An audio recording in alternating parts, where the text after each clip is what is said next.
Chers compatriotes, aujourd'hui la France... L'association Solidaridad. Le crime organisé. Chi come noi hanno sempre combattuto.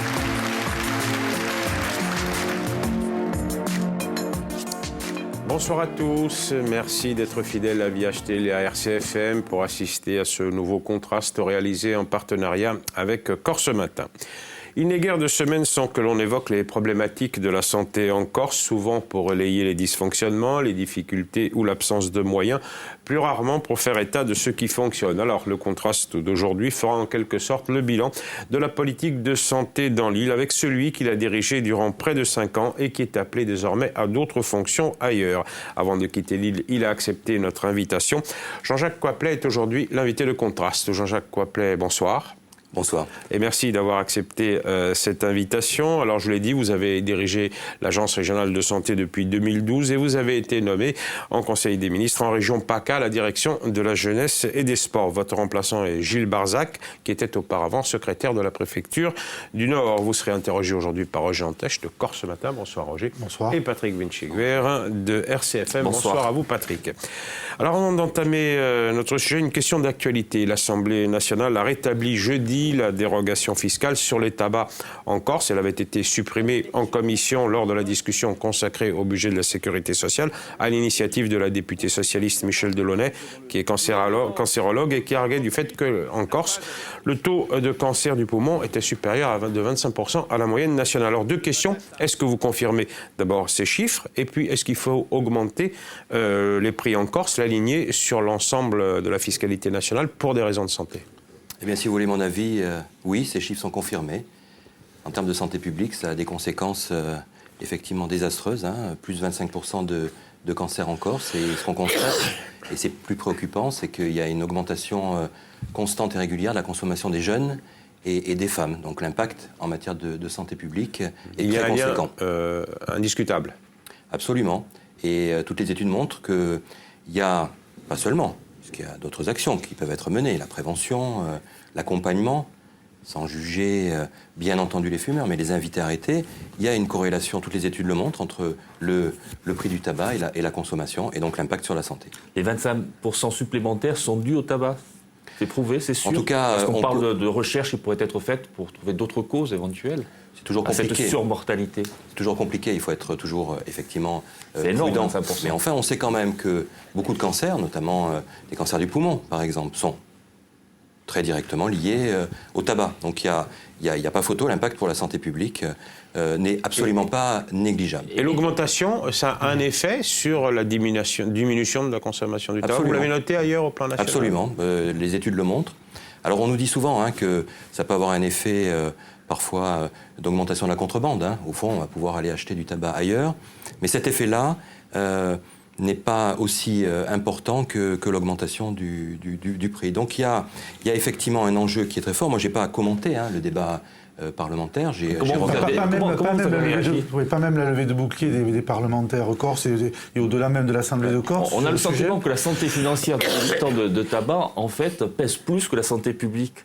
En tout cas, moi, ce que j'ai lu, et je n'ai pas à le commenter, c'est qu'apparemment, les parlementaires, et on peut bien entendu les entendre, souhaitaient que cela s'inscrive avec plus de concertation. On parle de 2020 pour l'extinction de... Messieurs, quel est l'impact, quel est le coût sociétal? Je parle du coût sociétal, le coût de vie perdu lié au tabac. Il est bien plus considérable, effectivement, que l'impact économique. J'entends bien parfois, mon propos n'est pas d'être contre, mais de rappeler que quand on est directeur d'une agence régionale de la santé, alors on se bat pour inviter, inciter, c'est le mois sans tabac, c'est le mois sans tabac qui va commencer, sans juger, sans stigmatiser, mais toutes celles et tous ceux qui fument, c'est l'occasion d'arrêter de fumer. Et vous diriez la même chose sur les alcools? Je dirais effectivement la même chose. Les pathologies liées il n'y a pas à eu la l'alcool même levée de bouclier contre l'amendement concernant l'alcool, avec la même problématique de différentiel de prix entre la Corse et le continent. Oui, mais enfin, je peux vous dire qu'en termes d'impact pour la santé publique, c'est la même chose. Oui, alors, on entre dans le vif du sujet. Votre départ coïncide avec la fin du projet régional de santé qui avait été mis en place en 2012 pour une durée de 5 ans. Il s'agissait de moderniser les établissements de santé, de garantir un accès aux soins de qualité et d'améliorer la prise en charge des personnes les plus fragiles et développer développer une politique de prévention. C'est un bilan qui est globalement positif. Vous êtes parvenu à vos fins ou alors il reste encore beaucoup à faire? Écoutez, moi je dis les Corses jugent et jugeront, hein, parce qu'ils sont les mieux placés pour mesurer si la santé en Corse s'est modernisée. Moi c'est plutôt le constat que je fais, mais je ne le fais pas seul, hein, je le fais avec mes équipes et avec tous les partenaires avec qui on a travaillé. On faisait un bilan récemment du projet régional de santé et à moins d'1 an de son échéance, on avait réalisé ou engagé presque 90% des actions qu'on voulait mettre en place. Alors, on ne part pas de zéro, parce qu'il y a avant moi beaucoup d'acteurs, de partenaires qui s'y sont mis. Il y a encore beaucoup de besoins, mais en tout cas, je pense qu'on ne peut pas rougir de la façon dont s'est déployé ce projet régional de santé, parce qu'on a tous mouillé notre chemise, on s'est beaucoup mobilisé, dans des conditions parfois pas faciles, pour faire avancer la santé en Corse. Alors, il y a au moins un des éléments qui pose question, c'est celui de la modernisation des 2 centres hospitaliers de Corse, celui de Bastia, celui de l'Ajaccio. Certes, de l'argent a été investi. Est-ce qu'on peut dire qu'ils ont rattrapé leur retard? Il y a quand même déjà un élément visible, tangible, c'est la reconstruction de l'hôpital d'Ajaccio. Je pense que tout le monde peut témoigner que ça y est, c'est lancé, c'est fait. L'ouverture est sur l'existant.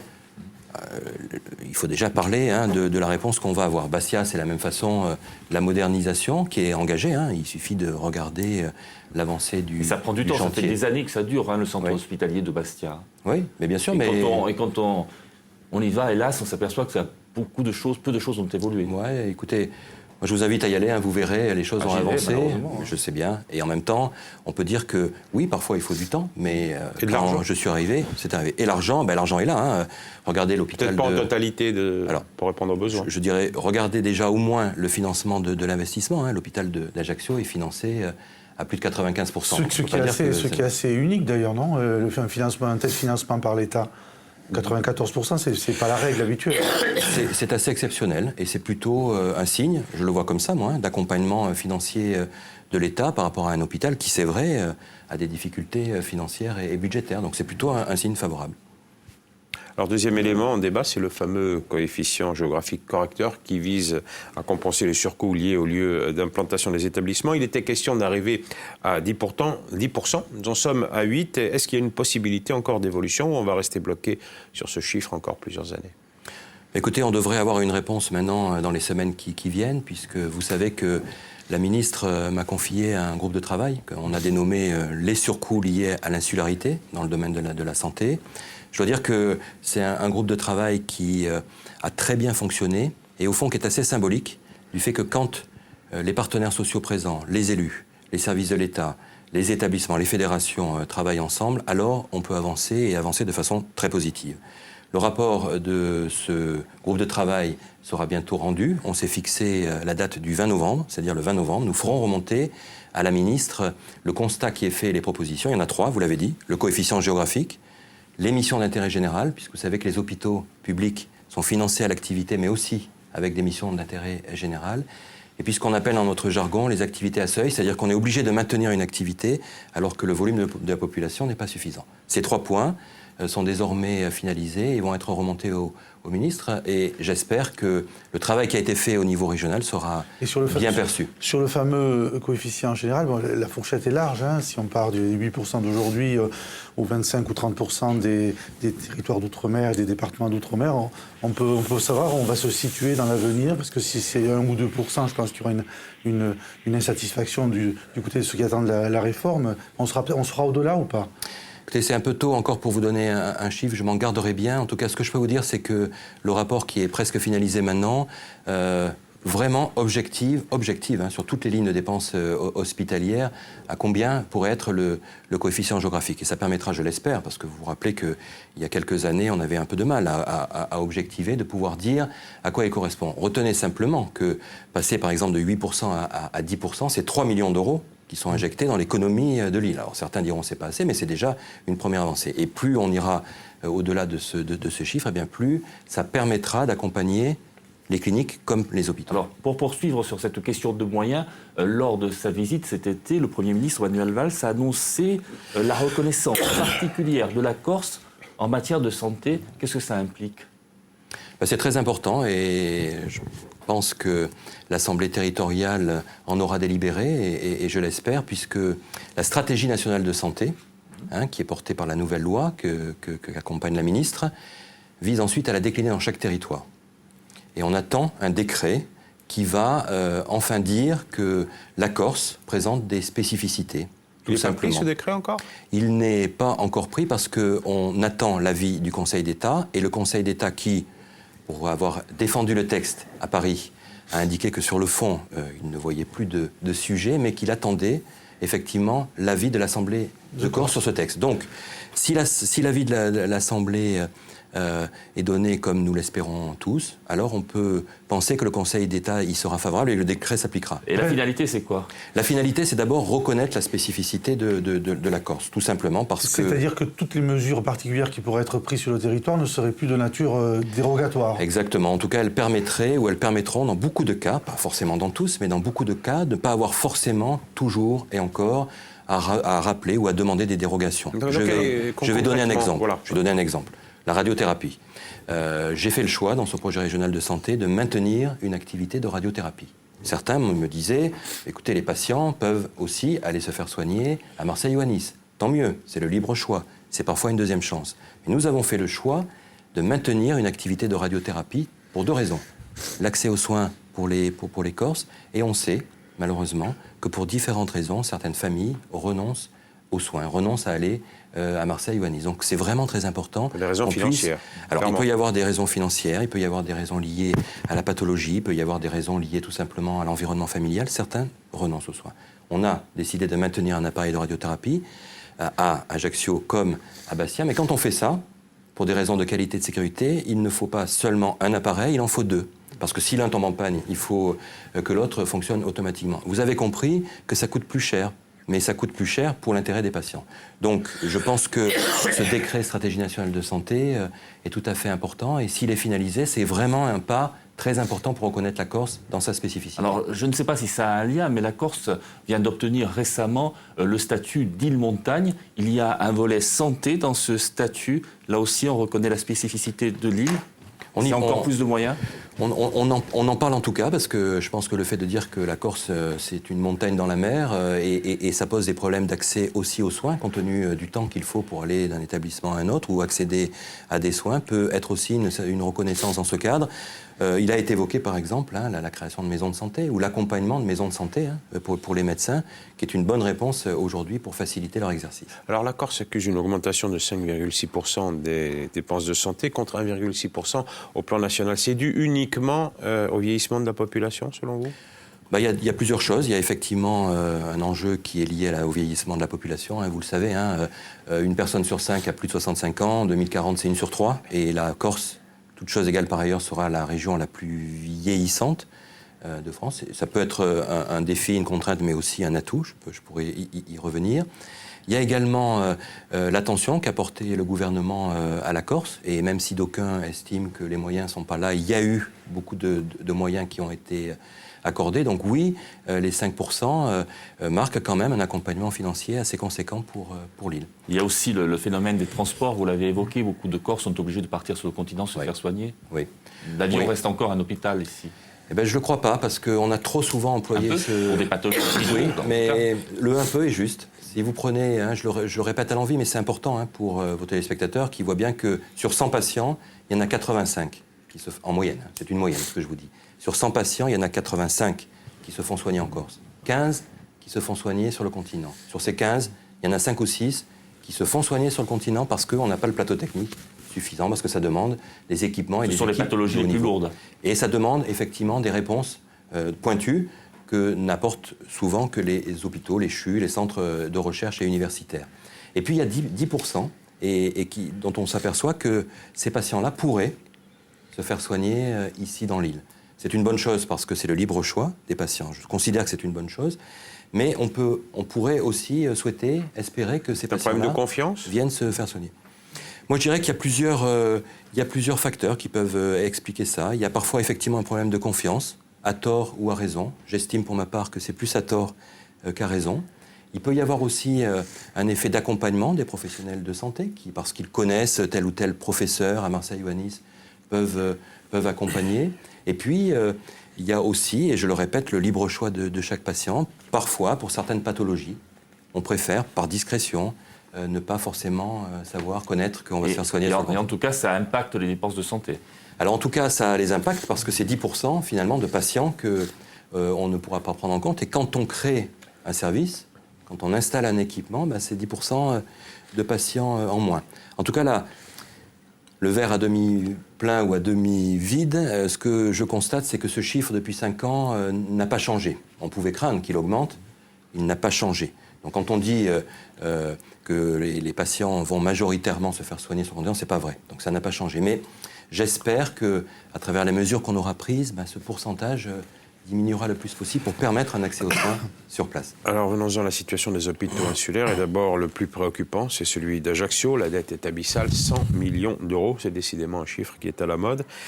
Il y a eu des plans de redressement, il y a eu une injection permanente de crédit, une mise sous tutelle, des directeurs, je crois 7 en 8 ans. Et à chaque année, le déficit se creuse. Je crois qu'en 2015, c'était autour de 27 millions d'euros. C'est le tonneau des Danaïdes, cet hôpital, le seul en France à atteindre ce niveau-là. Alors, sans langue de bois, expliquez-nous, comment se fait-il qu'on arrive à cette situation-là? La faute à qui? D'abord, je dirais qu'il y a pas le dire, vous êtes en partance, vous pouvez... Oui, moi je suis jamais là pour juger, mais essayer de comprendre et d'expliquer. D'abord, il n'y a pas de fatalité au déficit. Il n'y a pas de fatalité au déficit, et je considère aujourd'hui que il n'y a pas de raison qu'on n'y arrive pas. Les conditions de réussite pour l'hôpital d'Ajaccio, c'est lorsqu'on arrive à avoir synergie entre une équipe de direction stable, impliquée, une communauté médicale d'établissements qui s'engage, et d'une façon générale, et j'y intègre bien sûr les partenaires sociaux, les élus, les usagers, travaillent de concert pour essayer d'améliorer les choses. Il y a 2 sujets majeurs à l'hôpital d'Ajaccio. Il y a effectivement un sujet recette. On va y travailler sur le copil insularité, mais il y a aussi un enjeu de dépenses, de maîtrise des dépenses. Alors clairement, les dépenses, c'est quoi? Il faut les recrutements, trop de personnel, écoutez, un empilement... Je pense qu'il faut lire ou relire le rapport de la Chambre régionale des comptes, qui est assez explicite dans tout ce qui a été décrit, qui reprend d'ailleurs un certain nombre de constats précédents et qui montre que, parfois, par absence de rigueur, d'application, de chaîne de mise en œuvre, eh bien, les recettes ne rentrent pas comme elles devraient rentrer et les dépenses ne sont pas tout à fait maîtrisées. Oui. Enfin, sur les dépenses, on parle beaucoup de recrutements qui ont été nombreux au cours de ces dernières années. Clientélistes, allez, pour parler voilà, puis de recours à l'intérim s'agissant des médecins parfois. C'est des pratiques qui sont pointées du doigt et dont on ne voit pas la fin aussi. Oui, mais enfin l'intérim médical, et puis je reviendrai sur d'autres... Le recrutement est important aussi vis-à-vis de la position des syndicats en particulier. Oui, l'intérim... la paix sociale, quoi. L'intérim médical, il ne faut pas forcément le voir comme le mal absolu, puisque c'est aussi la possibilité de maintenir une continuité, une sécurité des soins. Pour autant, il n'y a pas de raison là aussi que l'hôpital d'Ajaccio, et ça a commencé là maintenant, la nouvelle équipe et la CME arrivent désormais à mieux recruter et à mieux pourvoir des postes médicaux. Après, sur les effectifs, il y a eu un certain nombre d'effectifs qui ont été aussi liés à du développement d'activités, et puis il y a d'autres effectifs dont c'est vrai, on peut quand même s'interroger sur la nécessité de les avoir pourvus. Alors, je ne vais pas avoir de langue de bois. Est-ce que c'est aussi, à un moment donné, dans un contexte économique où c'est compliqué et où ça permet effectivement d'apporter des emplois à des personnes? Pourquoi pas, Monsieur Viltus? Mais enfin, quand même, l'hôpital n'est pas la vache à lait, ou en tout cas n'est pas la structure qui doit embaucher comme ça sans avoir une véritable réponse aux usagers. Je ne dis pas qu'il n'y a pas de réponse aux usagers, je dis simplement qu'à un moment donné, il faut aussi se poser la question. Oui, vous disiez qu'il n'y a pas de fatalité au déficit. Ouais. Il y a un plan de sauvegarde qui a été présenté tout récemment. Oui. D'abord, moi, je n'ai pas vu la trace de l'apurement de la dette, dont Jean Vitus disait qu'elle était colossale, plus de 100 millions d'euros aujourd'hui. Et ce plan de sauvegarde prévoit un déficit de 15 millions d'euros en 2020. Oui. Donc il n'y a pas de fatalité, mais on perpétue ces pratiques-là. Oui, mais moi je pense qu'il faut être également réaliste, et il serait là aussi dangereux d'imaginer qu'on puisse revenir comme ça en 2 ans, 3 ans à zéro déficit. Il faut, ce que j'ai toujours dit, et moi j'en profite aussi pour saluer le nouveau chef d'établissement et toute son équipe, ainsi que la CME, On a appelé la politique dite des petits pas, mais ça ne veut pas dire qu'on n'est pas ambitieux, mais on ne peut y arriver que pas à pas. Et donc, je pense qu'il vaut mieux afficher une réduction de 15 millions d'euros en 3 ans, ce qui n'est quand même pas tout à fait négligeable, en jouant à la fois sur les recettes et en maîtrisant les dépenses, plutôt que d'annoncer quelque chose qui serait plus difficile à mettre en place. Est-ce que ça ne veut pas dire que le nouvel hôpital va porter aussi tout ça, tout ce fardeau-là, ce fardeau de la dette et ce fardeau du déficit? Mais bien sûr, ça veut dire qu'à un moment donné, il faudra aussi voir, mais avec les autorités de l'État, au niveau régional et national, comment cette dette peut être accompagner, c'est le terme que je vais employer. En tout cas, voire effacer. Écoutez, ça, moi je n'aurai pas les clés pour en juger, mais en tout cas il faudra... Prochain ministre de la Santé. Comme on l'a toujours fait, non mais il faut quand même le dire, comme on l'a toujours fait avec l'hôpital d'Ajaccio et aussi de Bastia et aux autres, on n'abandonne jamais un établissement. On n'abandonne jamais un établissement. Mais juste un retour sur les raisons de ce déficit. Il y a beaucoup d'impayés. Mais qui ne paye pas et pourquoi vous n'arrivez pas à recouvrer ces impayés? C'est très compliqué, il y a beaucoup d'argent qui est dehors à l'hôpital. Il y a beaucoup d'argent qui est dehors à l'hôpital. Alors, il y a... Y compris de l'État, c'est-à-dire des remboursements qui n'ont pas lieu? C'est pas de l'État, mais c'est auprès des mutuelles, auprès des collectivités locales, des usagers, de l'assurance maladie parfois, d'autres créanciers. Alors, ils sont prêts à payer et à donner ce que doit recevoir l'hôpital, mais... Ça veut dire aussi que, et c'est le travail auquel s'engage le chef d'établissement, ça veut dire qu'il faut que l'organisation du bureau des entrées, le lien avec le service des finances, le lien avec la trésorerie qui fait un boulot remarquable, tout cela soit fait pour faire en sorte que toutes celles et tous ceux qui peuvent payer le font. Enfin, je veux quand même dire qu'on a un vrai sujet de précarité dans cette île. Et il faut aussi entendre, et ça c'est quelque chose qui n'est pas du fait de l'hôpital, qui est tout simplement la sociologie, et c'est compliqué pour certaines familles. Il y a quand même cela qui pèse beaucoup. Et la DERFIP, c'est-à-dire des gens qui ne payent pas. C'est-à-dire des gens qui n'ont pas les moyens de payer. Qui n'ont pas les moyens, qui ont des difficultés de payer. Et ça, cette partie-là, on l'a fait remonter aussi auprès de la ministre de la Santé, il faut l'entendre.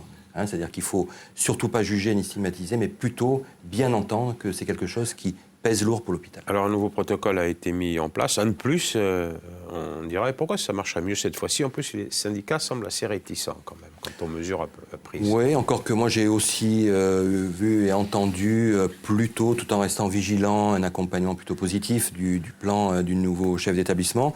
Moi, ce que je constate aujourd'hui, et l'avenir le dira, c'est qu'on se rapproche des conditions de réussite. On verra. Quand je dis il n'y a pas de fatalité au déficit, certains me diront ça ne changera jamais. Moi, je crois qu'on a plutôt intérêt à ce que cela change. Et les conditions de réussite, pour moi, elles sont plutôt remplies. Je répète, un chef d'établissement qui veut s'inscrire dans la durée, qui a une équipe solide et compétente à ses côtés, une commission médicale d'établissement qui s'inscrit dans la continuité, mais qui a envie aussi de développer des choses, et une communauté hospitalière dans son ensemble.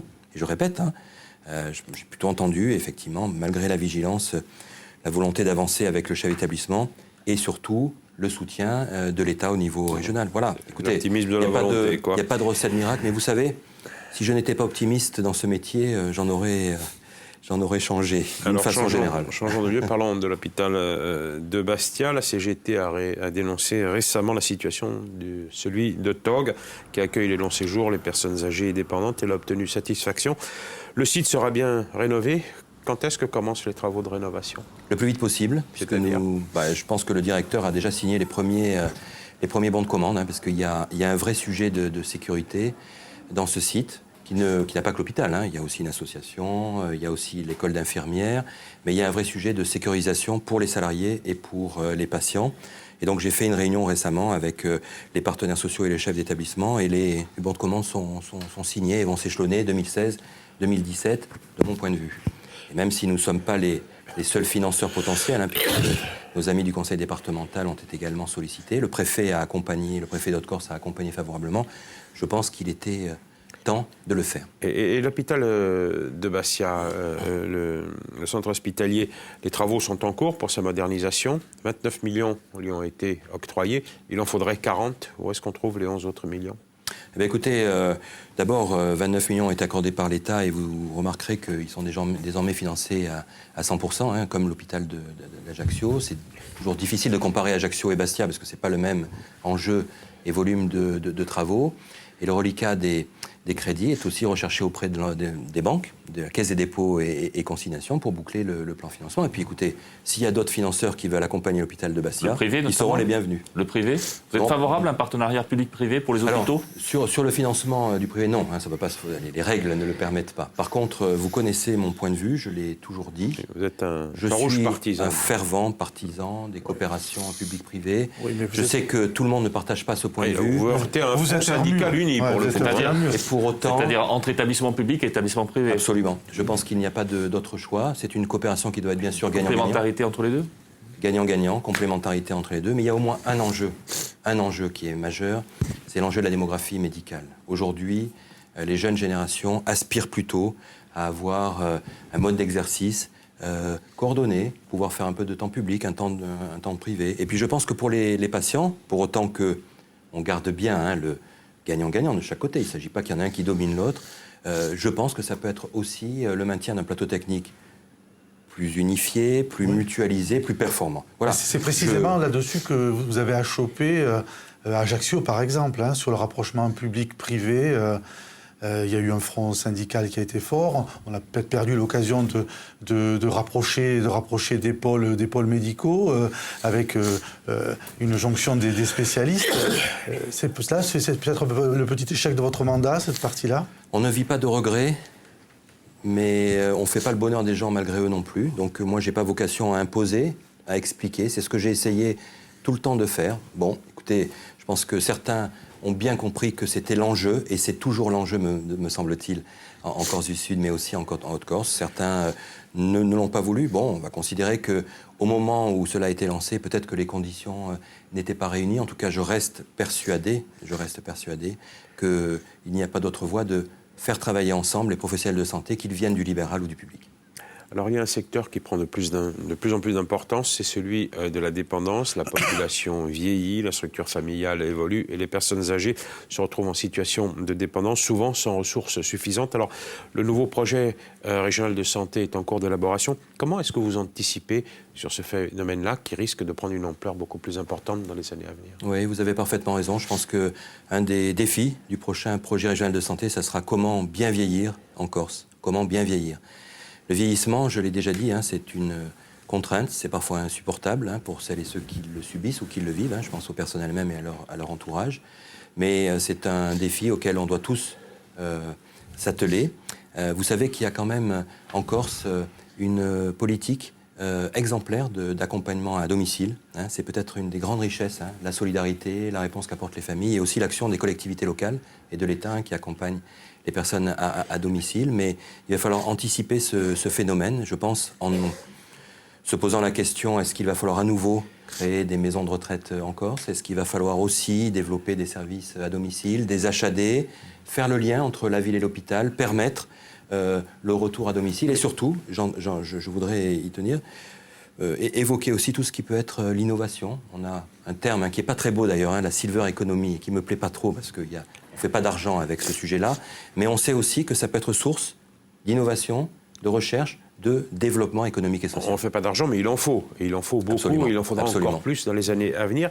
Qui va financer les collectivités locales? N'ont plus les moyens de financer cette politique. L'État se retire peu à peu. Alors qui va financer? Ça va être quoi? Les assurances privées? On va arriver à ça? Alors, je ne peux pas dire que l'État se retire, puisque quand même l'ARS de Corse mobilise près de 80 millions d'euros. L'enveloppe est en augmentation constante. Les collectivités locales sont encore très, très présentes. Mais c'est vrai que, et ça ne nous appartient pas là au niveau régional, se posera la question effectivement du comment... alors, la loi a commencé à apporter des réponses. La loi d'adaptation de la société au vieillissement a commencé à apporter des réponses. Mais il y aura un vrai sujet, très certainement, dans les années à venir, de financement. C'est le privé qui va y pourvoir? Non, moi je pense qu'il y a la place... Le privé s'intéresse à la silver economy. Oui, mais moi, vous savez, j'ai toujours dit que... Il y a marché à prendre, là. Il n'y a pas d'un côté... Les maisons de retraite, etc. Il n'y a pas d'un côté les gentils du public et les méchants du privé. Ça serait quand même un peu caricatural de dire ça. Il y a des bons ou des mauvais professionnels de santé des deux côtés. Et au fond, s'il peut y avoir une synergie, tout en veillant bien sûr à ce qu'on prenne bien en compte chaque territoire, que la précarité des personnes vieillissantes soient bien accompagnées, qu'on soit vraiment dans une dimension de prendre soin et d'être à l'écoute, alors je pense que ça ne pose pas trop de difficultés, que tout le monde se mette autour de la table pour travailler en faveur des personnes âgées. Avant de céder ma place à Josette Risterucci pour le débat, j'aimerais vous poser une question plus personnelle. En avril 2015, me semble-t-il, votre directeur adjoint, Jean Houbeau, a été agressé violemment, une agression violente qui reste mystérieuse. Des personnes ont été mises en examen. Je sais que vous avez été très affecté par cette affaire. En sait-on plus aujourd'hui, 1 an et demi après ? Ce que je voulais dire que... je suis un peu... Bon, ce que je voulais vous dire, c'est que je ne peux pas trop vous dire quoi que ce soit là-dessus, puisque c'est... Ça vous a touché, cette affaire ? Oui, évidemment. Mais ça m'a tellement moins touché que mon adjoint Jean, qui est aussi mon ami. Et j'en profite aussi pour lui rendre hommage, parce qu'à travers Jean, c'est aussi un représentant de l'État, un grand monsieur, voilà, qui a été touché. Et j'espère vraiment que la justice passera pour que, eh bien voilà, il retrouve un peu de sérénité et que ça ne revienne plus jamais. Les raisons de cette agression demeurent floues.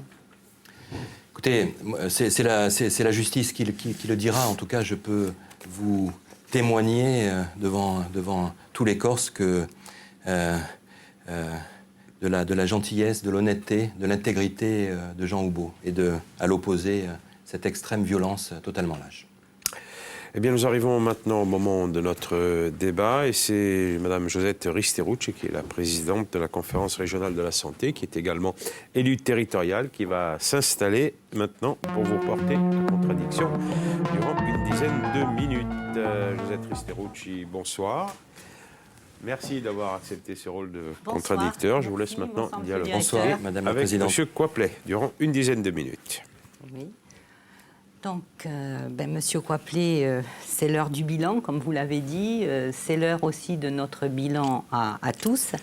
Et donc, en vous écoutant, mes premières questions contradictoires, je ne reviendrai pas de suite sur ce qui va très bien, c'est l'inacceptable situation et différence de traitement que l'on peut trouver, comme l'a expliqué Jean Vitus, entre le traitement des hôpitaux de Bastia et d'Ajaccio du point de vue du ministère sur les dotations financières, puisqu'on se retrouve avec une enveloppe régionale, des traitements différents, un établissement qui d'un côté a un financement à plus de 90% pour sa modernisation, un hôpital neuf dont tout le monde a besoin, un établissement qui a un déficit énorme et un autre qui depuis 15 ans essaye, avec ses équipes, ses directions, son personnel, de produire des projets et attend une modernisation et attend aujourd'hui 40 millions d'euros qu'on ne le lui donne pas à 100%. Donc j'ai écouté vos explications, je les connais de toute façon depuis très longtemps pour avoir participé à de nombreuses réunions. Et ça, monsieur, je pense que vraiment, c'est ce qu'il y a de plus injuste et de plus inacceptable pour les patients tout simplement, pas seulement pour ceux qui travaillent dans l'établissement. Donc je voudrais avoir aussi quand même votre analyse là-dessus parce qu'on ne peut pas rester sur ce constat. Merci Madame. Moi, ce que j'avais envie de dire, c'est que l'État, l'ARS, n'abandonne jamais aucun des établissements. Ça vaut pour les établissements publics comme pour les établissements privés. C'est vrai que de mon point de vue, c'est pas facilement comparable la situation des deux établissements parce que l'un se reconstruit et l'autre rénove, se modernise. Ça veut bien dire qu'il y a bien deux besoins. Je pense aussi, et je pense qu'on partage ce point de vue, c'est qu'on ne peut pas dire il y a d'un côté, où il y aurait d'un côté des bons élèves au nord et des mauvais élèves au sud, parce que je sais qu'à l'hôpital d'Ajaccio, comme c'est également le cas de longue date à l'hôpital de Bastia, il y a vraiment des professionnels aujourd'hui qui ont envie que les choses s'arrêtent et qu'on ne soit plus dans cette spirale du déficit, dans cette situation telle que l'a décrite le nouveau chef d'établissement, qu'il a qualifiée de désastreuse. Je crois que personne n'a intérêt en Corse, d'une façon générale, à ce que Ajaccio et Bastia soient affaiblis. Ce que je peux constater, c'est que la synergie, la fédération à l'hôpital de Bastia est réelle, comme elle est en train de se construire aussi à l'hôpital d'Ajaccio. Et moi, j'espère, au fond, qu'on arrivera à accompagner convenablement bien les deux. Alors, c'est vrai que dans le monde de la santé, vous le savez, les besoins sont là, les moyens sont là, on se bat toujours pour se rapprocher des besoins. Au fond, ça ramène aussi un peu de l'humilité aussi, parce que on peut pas toujours répondre à tout, mais en tout cas, on essaie de se battre, y compris pour l'hôpital de Bastia. Quand je regarde les enveloppes, les autres enveloppes, elles sont plutôt d'un niveau quand même en augmentation et très satisfaisante aussi pour l'hôpital de Bastia. Je connais vos arguments, je les entends et c'est normal. Ce qui n'est pas normal et ce qui est absolument anormal, c'est qu'on ait laissé depuis 30 ans un établissement je veux dire, dans cette situation. Ce qui n'est pas normal, c'est que l'État n'ait pas contrôlé 80 millions d'euros qui auraient pu être donnés ces dernières années pour justement ne pas améliorer la situation. C'est là où je m'adresse à vous, représentants de l'État, et je m'adresse au ministère particulièrement, parce que c'est eux aussi qui sont responsables de l'argent public que l'on donne et de ce qu'on fait de cet argent public. Vous n'aurez pas la réponse, je l'ai bien compris, mais il faut que cela cesse. Cesse pour les patients, qui à Ajaccio comme ailleurs attendent une qualité, attendent des locaux neufs et attendent de travailler pour le personnel dans de bonnes conditions. Donc voilà, ça je pense que votre successeur aura à le gérer, mais comme depuis 30 ans nous retrouvons le même schéma, nous aimerions quand même que cela s'arrête et que l'on parte vraiment pour la Corse sur une offre de soins territorialisée et dont les moyens financiers seront mieux répartis pour tous dans notre intérêt.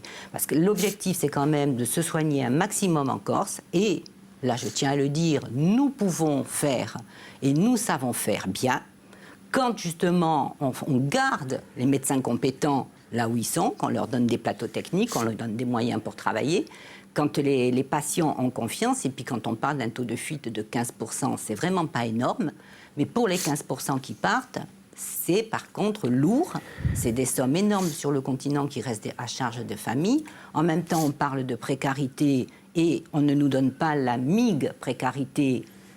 C'est un paradoxe, c'est aussi quelque chose dont il faut s'expliquer. Il y a aujourd'hui des besoins qui font qu'on ne satisfait pas les lignes, je vous l'ai déjà dit, d'Esmur, par exemple, en Haute-Corse, puisque une a été supprimée, je vous l'ai dit à notre dernière émission, elle est supprimée, voilà. Donc c'est un service de moins rendu, qu'on le veuille ou non, à la population.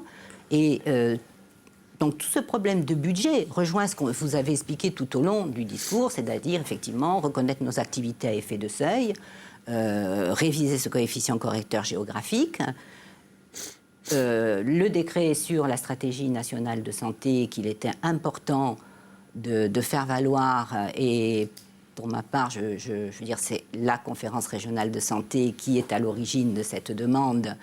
Et donc, nous serons absolument vigilants pour que cette insertion dans la stratégie nationale se concrétise avec des résultats. Donc là, nous avons ce qu'on appelle des outils qui vont nous permettre de ne plus dire à chaque fois, mais on est effectivement une montagne dans la mer, et à ce titre, on aura besoin de nos moyens permanents pour les avions sanitaires, pour les établissements locaux, pour les établissements publics ou privés, pour le médico-social dont il faut parler, parce que le secteur médico-social, on l'a dit, c'est la dépendance, c'est les personnes handicapées, jeunes, très jeunes et moins jeunes, dont il faut dissocier la prise en charge, parce qu'aujourd'hui, il y a des secteurs où on ne parle pas de la gérontopsychiatrie, par exemple. Donc moi, je crois qu'il y a vraiment beaucoup encore à faire, qu'on a fait. On a fait un projet régional de santé, et je pense qu'il y a eu beaucoup d'acteurs autour, et on vous remercie de votre dialogue et des relations qu'on a pu avoir pour construire ce projet régional de santé. Il y a l'évaluation et le prochain à faire avec tous les défis dont on a parlé. Mais au centre de tout cela, il doit y avoir la juste répartition des moyens. Les moyens qu'il faut pour la région, la juste répartition tant dans le privé que dans le public et dans les divers secteurs. Parce qu'on a des compétences, on a des personnes ressources, on a ce qu'il faut pour montrer qu'on peut au mieux se soigner en Corse. On part tous sur le continent. On nous dit que c'est mieux, on nous dit que c'est bien. Ben moi, je vois des hôpitaux qui deviennent des usines à soins. Nous avons la chance d'avoir des établissements à taille humaine et où on se connaît tous et où on peut donner la confiance au patient. Et quand le patient il est en confiance, c'est une partie aussi de la guérison. Alors, limitons notre recours effectivement à ce qui est nécessaire ou au choix du patient sur le continent. Mais pour y arriver, il y a des moyens. Il y a des moyens. Et ces moyens-là, vous êtes acteur, votre successeur sera notre porte-parole. Les élus le sont aussi, ils sont engagés. Mais on ne pourra pas rater ce coche-là dans un projet de loi de financement qui est dans les tiroirs. Voilà. Juste, madame, tout d'abord, pour vous remercier, parce qu'en tant que présidente de la CRSA, vous avez quand même représenté l'ensemble des acteurs de la santé. Et je pense qu'on a toujours eu un dialogue très riche, très franc et très constructif.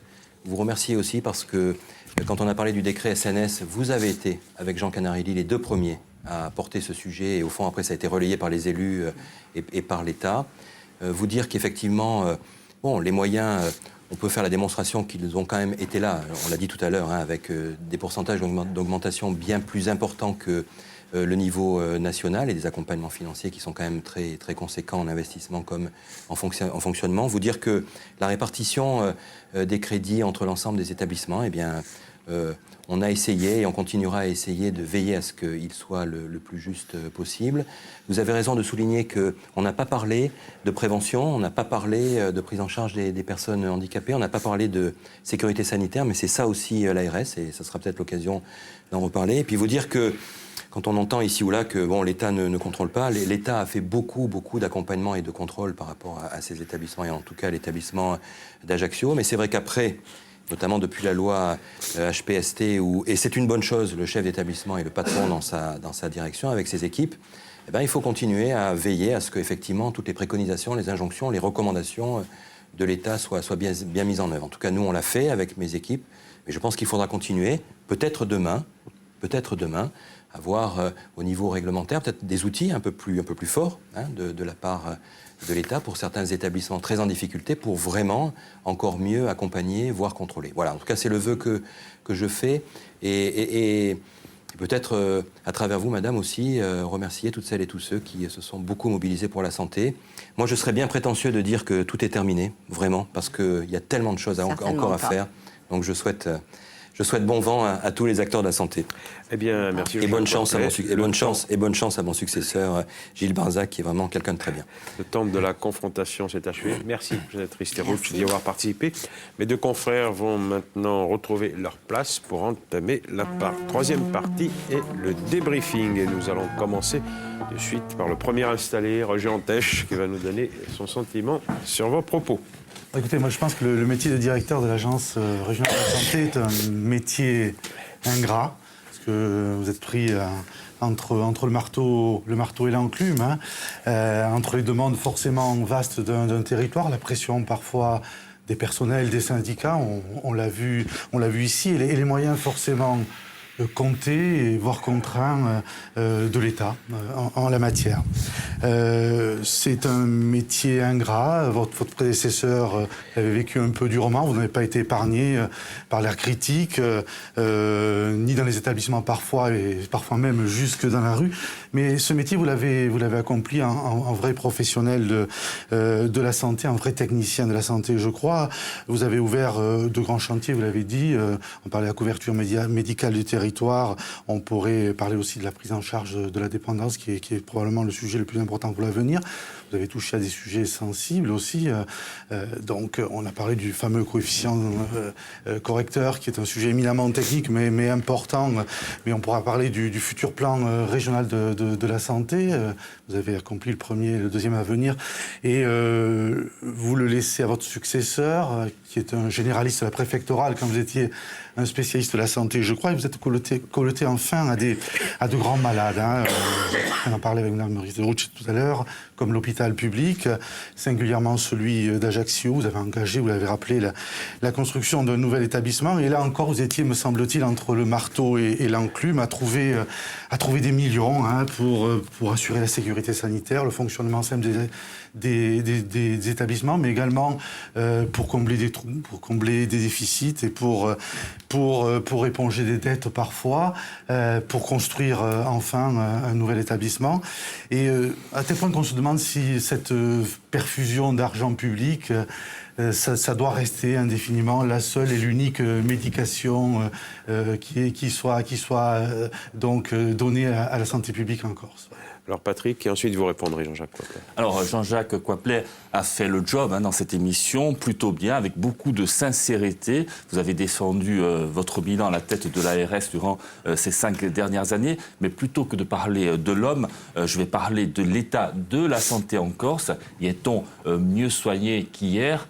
C'est la seule question qui vaille. Alors il y a 2 grands hôpitaux à Bastia, en Corse. Bastia et Ajaccio sont-ils mieux dotés aujourd'hui qu'hier? Alors pas vraiment, nous en avons parlé. Des établissements en effet qui ne paient pas pour certains leurs fournisseurs, qui font des économies surtout sur les seringues, sur les pansements.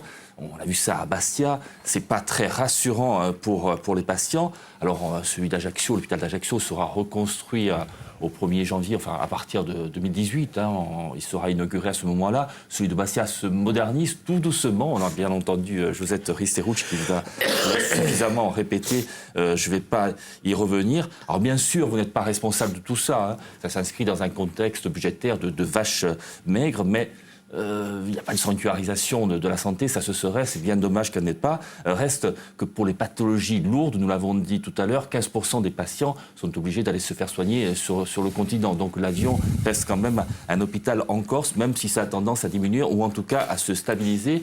Autre problème, les déserts médicaux ont-ils reculé ?